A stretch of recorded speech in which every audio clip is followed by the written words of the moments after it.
Hey guys, yeah, it's about 7:30 on the dot in the evening on this TGIF Friday evening. And I decided to redo this because apparently I guess the mic didn't work out the way I was hoping it would. But I'm here to basically review the 237th shift/chapter of Metamorphosed to Malleability entitled Siamese Twins. And this is a continuation of the last story. And long story short, basically it builds up on Crystal's confession to Briella's best friend Aliane. Aliane. Well, basically it's A-L like Al and then Y-A-N-A, Yane, Aliane. Basically, it follows up on Crystal's confession to Eliane in the last chapter in Shift of her being a furry. And it was during the confession that Briella was going into, well, as Eliane described it, full plant mode because, to catch you guys up just a bit, she had basically thought about some of the ideas that her doppelganger, her misinterpreted, misunderstanding doppelganger, who basically was just a grown-up version of her going by the name Mimi, but basically she was a grown-up version with a childish, I guess you could say, very evil, childish attitude to her. Because her problem with Briella is Briella forgot, her promise of doing all these things with these powers.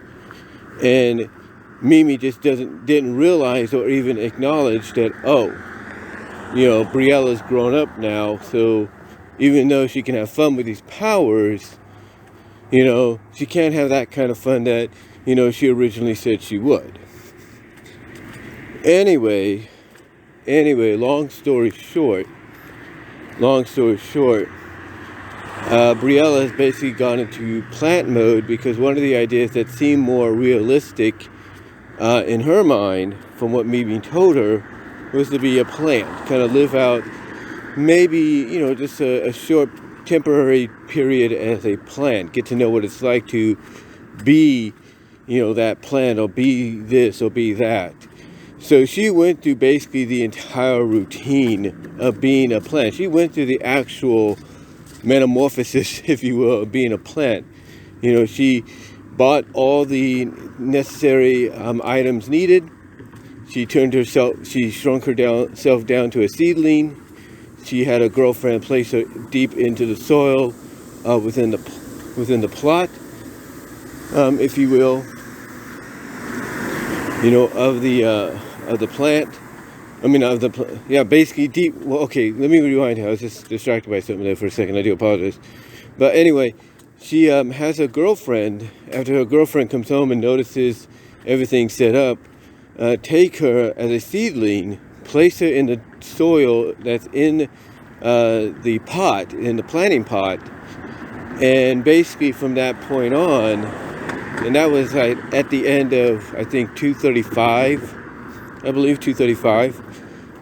She, from that point on, and throughout 236, was experiencing life, at least a week's worth of life, as a plant, basically going through its natural stages, sped up a bit by her own powers, but given more of a, natural progression, along the way. Basically kind of giving it 50% of her powers to kind of quicken the mood, if you know what I mean. So anyway, to get back to this, basically it follows up, like I said, on Crystal's confession to Aliane, easy for me to say, Aliane.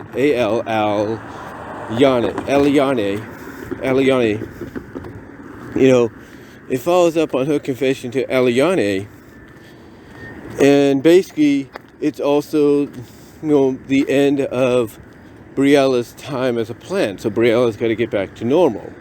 fortunately, even as a plant, she was able to overhear the confession and overhear the discussion between her, her girlfriend and her best friend. And, she basically tells Crystal, that being Briella, that she's all for it. She's cool, with helping her, go to this furry convention and live out her dream and stuff. She's cool with it. She has no problem helping her out. Now, of course, when Crystal comes home, because the agreement to get to the start of the story here, the agreement is after Crystal comes home, Briella kind of reforms. And that's kind of how the story starts out. And Briella does live up to that part of the agreement, but not without going through a few other transformations, along the way to, that are plant-based, to kind of have a little bit more mischievous fun.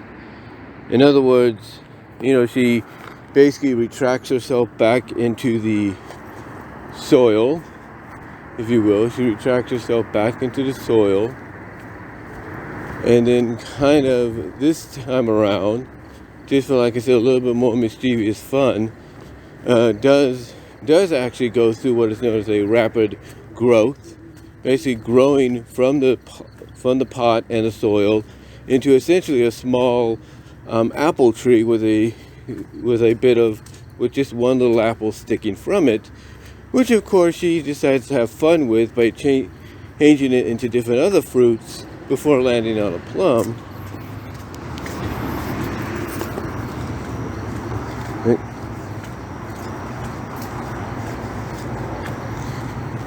Sorry about that. But like I said, before landing on a plum, and then it's after that she decides to shapeshift again into a mug and then into a pen. And then when she shapeshifts into a pen, Crystal gets a little curious as if she could write with Briella. And Briella's like, hey, go for it. Try it out. Because, she's always adventurous to see what would happen. And basically, she can read what somebody is basically what happens is she discovers that she can, read what people are using her to write. In other words, when people are using her to write stuff down, she can actually also read it, but just barely. And she's also able to, when it's time to, reform back to normal, or pull herself together, as Crystal put it, she can actually retract some of the fluid, if you will, that she lost. She can retract some of the fluid back into her that she lost or was used to write with when she's disguised as a pen. Anyway, to get back onto the other topic, like you said, back on the other topic of the review when it comes to the story.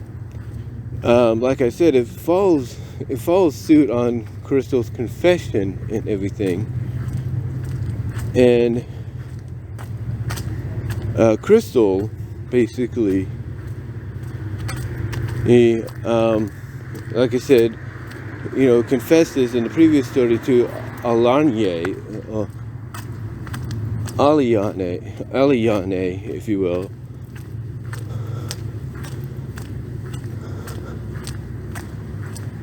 She confesses to Aliane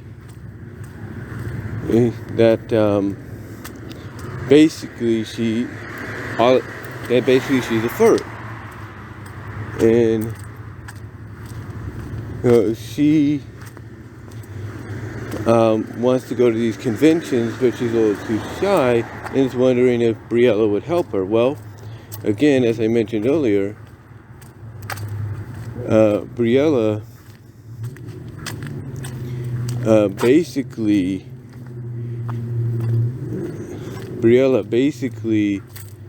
and I'm just keeping an eye on things around here, guys, just watching while I'm walking.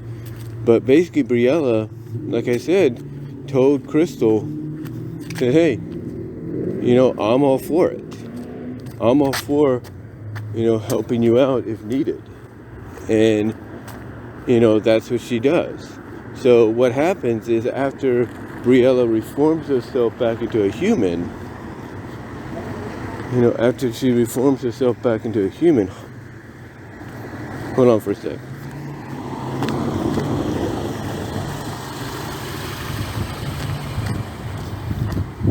But like I said, after she reforms herself back into a human and everything, and they get and they grab their dinner that they ordered to be delivered, Briella basically shows her how she can help out by basically transforming herself into a cat girl, into a Siamese cat girl fursuit, or basically creating one around her. In other words, turning her into into an authentic furry cat girl, anthropomorphic cat girl, and basically suggests that, hey, we do this, we can go as Siamese twins, which Crystal is all for.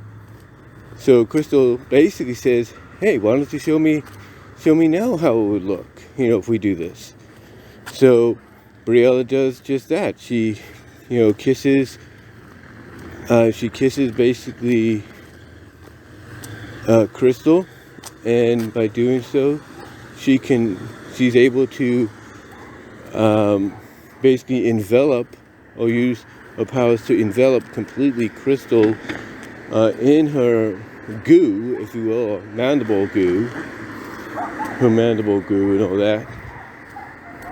She's able to do that, and by doing so, she's able to basically create an exact replica of the same anthropomorphic Siamese cat fursuit that she made for herself.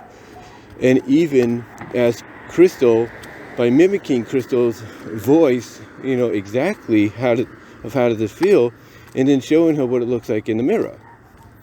So Crystal, excited about this, goes on the computer.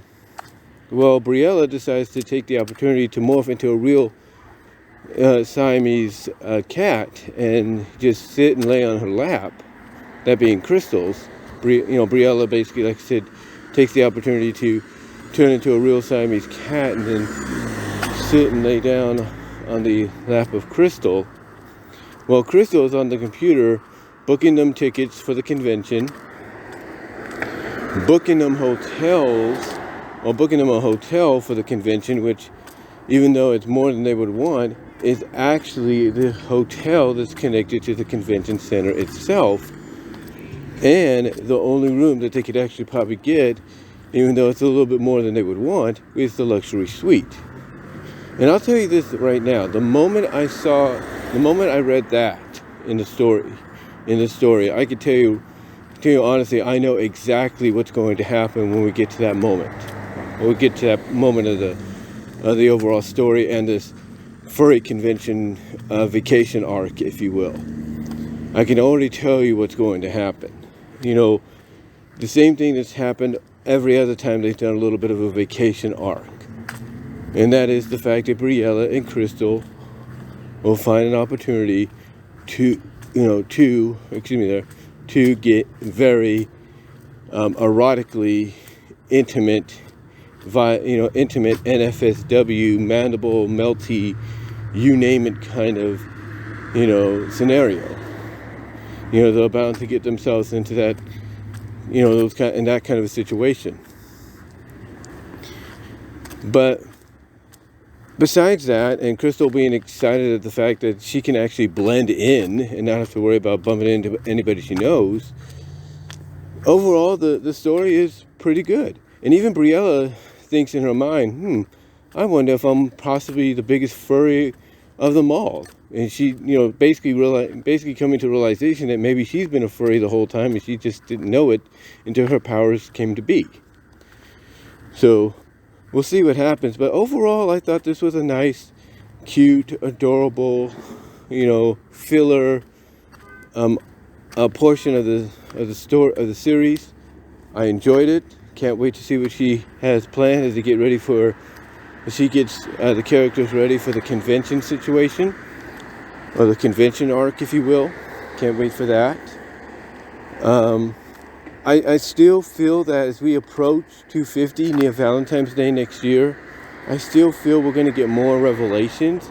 Like basically what we're getting right now is the calm before the storm is what we're getting.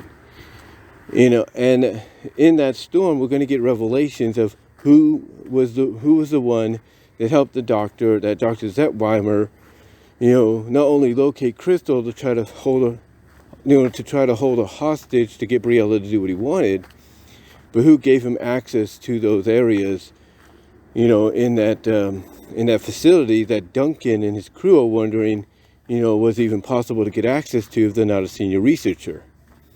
So I've got a feeling we're going to get not one but two revelations of those people behind that. And I still think that Aliane's